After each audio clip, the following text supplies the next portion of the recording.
NASA star Katherine Johnson blazed a path for #BlackGirlMagic by Duchess Harris. The following opinion piece was written by Duchess Harris, co-author of Hidden Human Computers, The Black Women of NASA. Harris is an American Studies professor at Lancaster College in St. Paul, Minnesota. Katherine Johnson passed away on February 24, 2020. She was 101 years old. Johnson left behind a gift far more important than her work at NASA. She inspired young Black girls to reach for the stars. The 2017 film Hidden Figures made Johnson's work famous. She was involved with the launch of the Mercury space capsule, which was the first American orbital spaceflight. The Mercury capsule, or spacecraft, sent an American astronaut on a path around the Earth. Johnson calculated the curved path, or trajectory, that the Mercury had to follow to re-enter Earth's atmosphere and safely return the astronaut. These calculations were first performed by an electronic computer. However, astronaut John Glenn refused to launch the space capsule until the computer's data were confirmed by a mathematician. There was only one person that Glenn trusted to do that calculation: Johnson. Johnson was part of a group of Black women who worked as human computers, or people who perform mathematical computations, at the National Advisory Committee for Aeronautics and NASA. These women worked there because the government had been formally desegregated.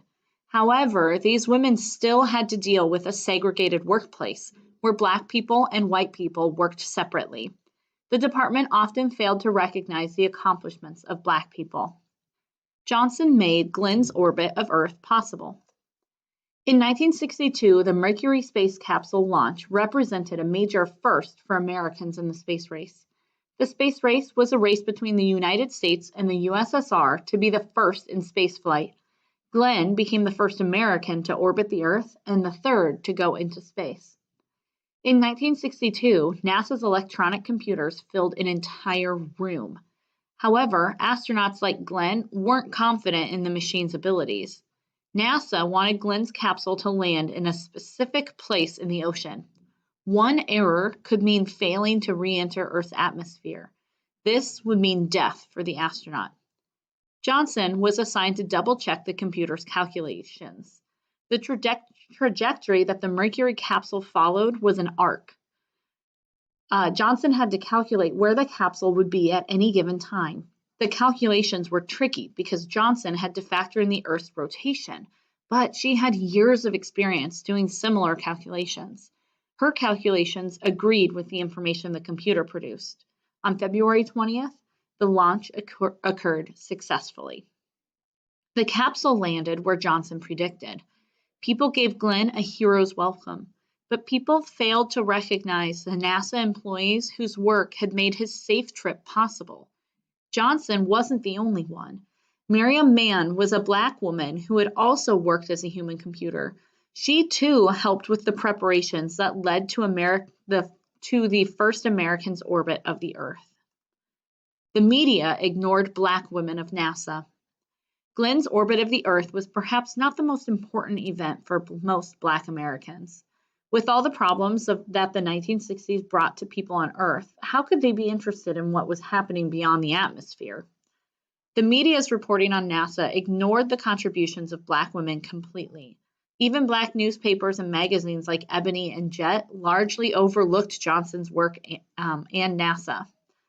It wasn't until 1964 that Jet covered any NASA news.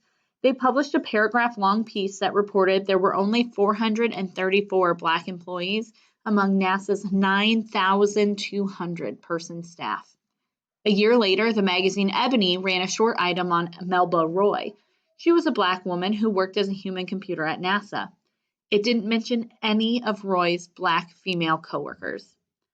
These two magazines were essential to Black communities as sources of entertainment and information about issues relevant to them. Those issues were often overlooked by mainstream media. Like mainstream media, though, these outlets failed to inform readers about how Black women were transforming mathematical and scientific study. They missed an opportunity to make the space race relevant to Black Americans. They ignored how the existence of Black human computers at NASA showed shifts toward equal treatment of different races. Recognition years in the making. Johnson's story remained hidden from the public, but was proudly told in my own family.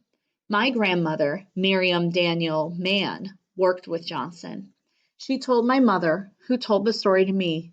I was able to win a grant to share my family's story with the world. My research focuses on the human computers as young girls with dreams. It aims to inspire others not just to think about space. It also tries to inspire others to consider restoring the historical record for all the Black women who have fueled advancement without being recognized. The term #BlackGirlMagic is a concept that has been in the making 101 years, since Johnson's birth.